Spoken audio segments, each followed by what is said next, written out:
नमस्कार दोस्तों, कैसे हैं आप लोग। उम्मीद करता हूं आप लोग बहुत अच्छे होंगे और आपकी तैयारी बहुत अच्छे से चल रही होगी। दोस्तों, हमारा एक प्रोग्राम चल रहा है भारतीय राष्ट्रीय आंदोलन और उसी के नेक्स्ट एपिसोड के साथ आपके सामने हम उपस्थित हैं आपके अपने YouTube channel MS competition point 9456 पर। दोस्तों, मैं आपका दोस्त स्वागत करता हूँ आपका एक बार फिर से। तो दोस्तों, आज हमारा जो सेशन है वो बहुत बढ़िया सेशन है और बहुत अच्छा एपिसोड होने वाला है, क्योंकि आज हम बात करने वाले हैं एक ऐसी इन्फॉर्मेशन की, ऐसे एक प्रयास की जो भारतीय राष्ट्रीय आंदोलन में बहुत अहम और मील का पत्थर साबित हुआ है। ठीक है, जिसके जिक्र अक्सर जो है स्टूडेंट्स के दिमाग में रहता है, हमेशा जवाब रहता है, फिर भी परीक्षा में वह उसकी गहराई और उसकी अहमियत को नहीं समझ पाते।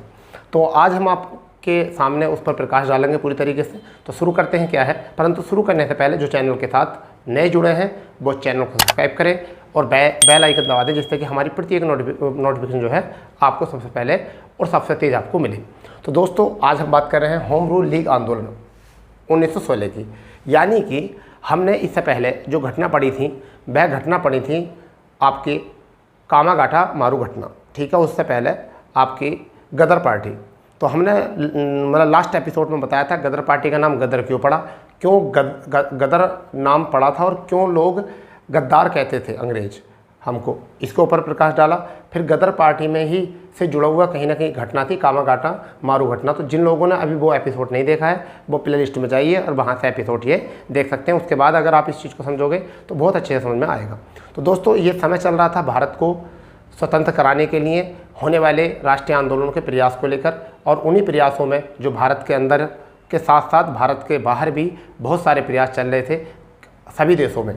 तो जिन देशों में भारतीय मूल के निवासी रह रहे थे उनमें भी भारत को आज़ाद कराने के लिए प्रयास चल रहे थे और भारत के अंदर भी। परंतु भारत के अंदर तो भारतीय राष्ट्रीय आंदोलन कार्यकर्ता काम कर ही रहे थे, परंतु भारत के बाहर विदेशों में भी रहने वाले जो थे भारतीय लोग तो भारतीय थे ही, परंतु भारतीयों के अतिरिक्त अन्य लोग, अन्य देशों के लोग भी भारत की संस्कृति, सभ्यता और प्रयासों से प्रभावित हुए। उन्हीं में से एक के हम जिक्र करने वाले हैं, वो कौन है। तो देखिए, बात बताते हैं। थियोपिकल सोसाइटी की एक बात हुई थी आपका, अगर हम बात करें तो 1889 1989 में थियोपिकल प्रभावों से सबसे ज़्यादा प्रभावित जो हुई वो हुई एनी बेसेंट। अब एनी बेसेंट कौन थी? एनी बेसेंट का जन्म लंदन में हुआ था, परंतु उनकी माता जो है उनको बाद में जर्मनी में ले आई थी। परंतु हमें अभी एनी बेसेंट से कोई मतलब नहीं, इतना पढ़ना नहीं, जो एग्जाम में आता केवल उनसे बात कर लेते हैं। तो एनी बेसेंट पर सर्वाधिक जो प्रभाव बना, एनी बेसेंट पर जो सर्वाधिक प्रभाव बना वह प्रभाव बना 1989 यानी कि 1889। परंतु इनके बाद में थियोपिकल सोसाइटी की बात अगर हम करें तो उससे पहले ये भारत जो लौटी, उन प्रभावों को देखते हुए भारत जो आई, तो भारत जब आई तो इनके भारत आने पर इन्हें थियोपिकल सोसाइटी का अध्यक्ष बनाया गया था। अंततः अध्यक्ष बनाने के साथ साथ थियोपिकल सोसाइटी की अध्यक्षता ग्रहण करने के साथ साथ भी भारत के राष्ट्रीय आंदोलन में इनका बहुत ज़्यादा महत्वपूर्ण रहा योगदान, क्योंकि इन्हें 1917 में भारतीय राष्ट्रीय आंदोलन यानी भारतीय राष्ट्रीय आंदोलन के चलते भारतीय राष्ट्रीय कांग्रेस का अध्यक्ष बनाया गया। देखिए, कांग्रेस के इतिहास में केवल 3 महिलाओं को ही कांग्रेस की अध्यक्षता दी गई है। नंबर 1 आपकी एनी बेसेंट, परंतु जो भारत की नहीं थी, परंतु पहली महिला यही थी। जब आपसे क्वेश्चन पूछा है कि राष्ट्रीय कांग्रेस की अध्यक्षता करने वाली पहली महिला कौन थी, तो अगर आपको ऐसा क्वेश्चन है कि पहली महिला कौन थी तो आपको लगाना है एनी बेसेंट। ठीक है, अगर क्वेश्चन आ जाए कि भारत की पहली महिला कौन सी थी तो सरोजिनी नायडू 1925। ठीक है, तो 1925 में बनी सरोजिनी नायडू, जो दूसरे नंबर की परंतु भारत की पहली थी। तीसरी महिला 1933 में, कौन सी में? 1933 में। इनका नाम बहुत कम बच्चों को पता होता है, तो नेल्ली सेन गुप्ता। इनका नाम क्या था? नेल्ली सेन गुप्ता। तो 3 महिलाओं ने कांग्रेस की अध्यक्षता की थी। Number 1 Annie Besant 1917, number 2 Sarojini Naidu 1925, number 3 1933 Nellie Sen Gupta. ठीक है, भारत की पहली महिला कांग्रेस अध्यक्ष जो रही वो कौन रही? सरोजिनी नायडू। जबकि कांग्रेस की पहली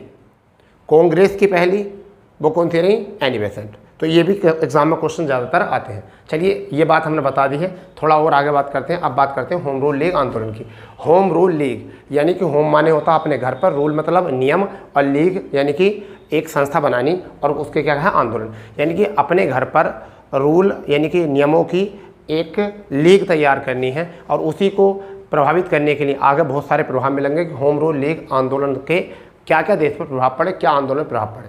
तो हम बात करते हैं क्या, अप्रैल 1916 में प्रांतीय सम्मेलन बेलगांव में हुआ था। कहाँ पर हुआ था? प्रांतीय सम्मेलन बेलगांव में हुआ था, और वहाँ पर ही घोषणा कर दी गई थी किसकी गठन को लेकर? होम रूल लीग के गठन को लेकर। ठीक है, होम रूल लीग के गठन को लेकर यहाँ पे घोषणा कर दी गई थी, क्योंकि यहाँ पर इन्होंने कहा गया था स्वराज मेरा जन्मसिद्ध अधिकार है, मैं इसे लेकर रहूँगा।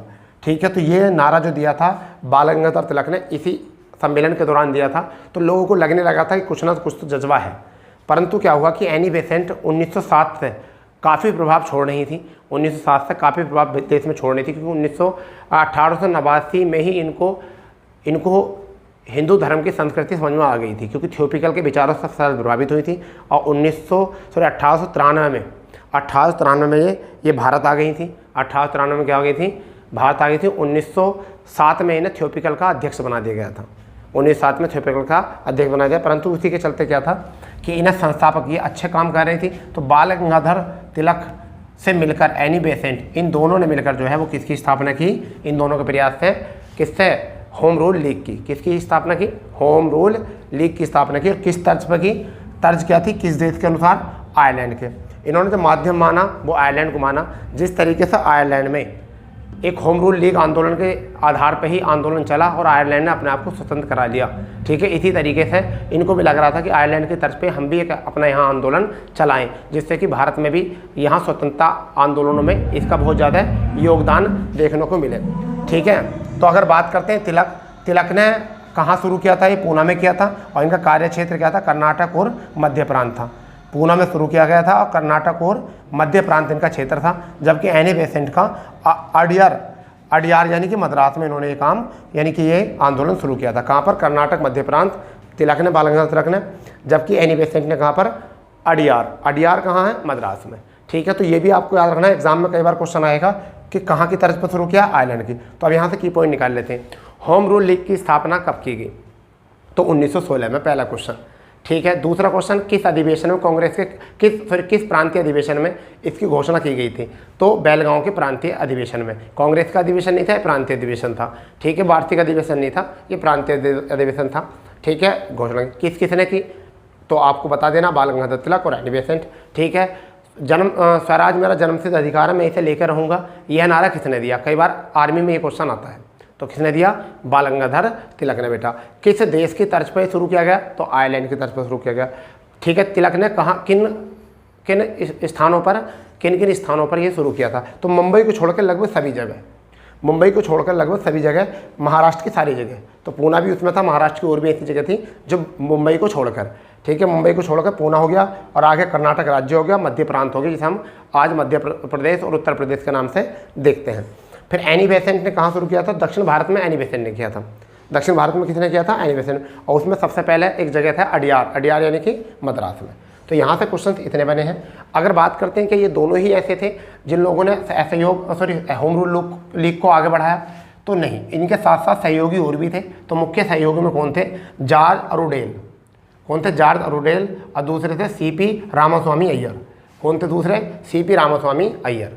ठीक है, आरी बात समझे। इसमें अगर हम बात करते हैं तो अध्यक्ष कब बनी एनी बेसेंट? अध्यक्ष बनी एनी बेसेंट कांग्रेस की 1917 में। तो मैं आपको इससे पहले बता चुका हूँ, कांग्रेस की 3 ही महिला अध्यक्ष बनी है, जिसमें पहली 1917 में बनी, दूसरी 1925 में बनी और तीसरी 1933। देखो तरीका याद करने का, 8 जोड़ते चले जाओ। 17 में 8 जोड़ो 25, 25 में 8 जोड़ो 33। तो 17, 25, 33, 17, 25, 33। 17 में एनी बेसेंट, 25 में सरोजिनी नायडू और 33 में नेल्ली सेन गुप्ता। ठीक है भाई, तो तीनों हो गए। तो इसमें हमारे क्या है? कांग्रेस की एनी बेसेंट। यहाँ पर एनी बेसेंट ने एक तो दैनिक पत्रिका जिसे हम कहते हैं न्यू इंडिया, फिर एक साप्ताहिक पत्र जिसे हम कहते हैं कॉमनवेल्थ, ये 2 पत्र शुरू किए, एक तो दैनिक और एक साप्ताहिक। और दोनों किसने किए? एनी बेसेंट ने। वहाँ पर क्या बाल गंगाधर पीछे रह सकते थे? नहीं। मराठा नाम का पत्र निकाला अंग्रेजी भाषा में, यहाँ गड़बड़ हो जाती है, मराठा का मराठा भाषी लगा देते हैं। और केसरी जो निकाला वो निकाला बंगाली भाषा में। और इस तरीके से किसके थे ये दोनों? तिलक। अब बात करते हैं ये क्यों समाचार पत्र क्यों निकाले जाते हैं, दैनिक पत्र क्यों निकाले जाते हैं।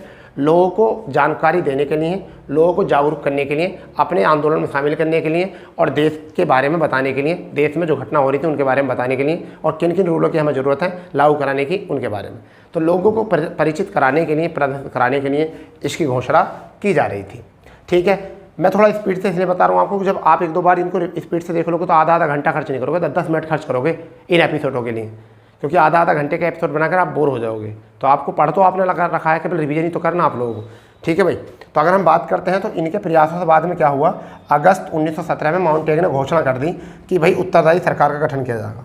तो पहली बात आती है उत्तरदायी सरकार गठन करने का जो निर्णय लिया गया वह किस आंदोलन के द्वारा लिया गया, तो होम रूल लीग आंदोलन के द्वारा लिया गया। अंततः अगर बात करें तो 1919 का मॉन्टेग्यू चैमफोर्ड सुधार जो है वो इसी का परिणाम था। ना ये ऐसा कुछ करते और ना ही ये सुधार होता। देखिए, जब इन्होंने इस तरीके का आंदोलन किया जब भी तो सरकार ने सोचा कि कुछ ना कुछ शासन नियमों में सुधार करने की ज़रूरत है, तब जाकर मॉन्टेग्यू चैमफोर्ड सुधार की बात यहाँ से आई। ठीक है भाई, तो मॉन्टेग्यू थे सचिव और चैमफोर्ड कौन थे, मॉन्टेग्यू कौन थे भारत के सचिव और चैमफोर्ड कौन थे यहाँ के गवर्नर। तब कहते हैं सचिव और गवर्नर को मिलकर मॉन्टेग्यू चैमफोर्ड सुधार। अगर बात करते हैं यहाँ पर तो तिलक और बेसेंट के प्रयासों से लखनऊ समझौता हुआ 1916 में। क्या हुआ, 1916 में लखनऊ समझौता हुआ। इन्होंने सोचा कि दो भाई हैं, अलग अलग सही नहीं रहेंगे, इन दोनों भाइयों को एकजुट करो।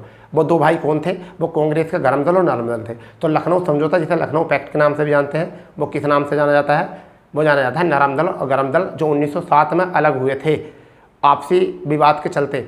फिर बाद में तिलक और एनी बेसेंट के प्रयासों से 1916 में एक साथ हो जाते हैं और ये स्वतंत्रता आंदोलन के लिए मील का पत्थर साबित हुआ होम रूल लीग आंदोलन इस घटना के बाद।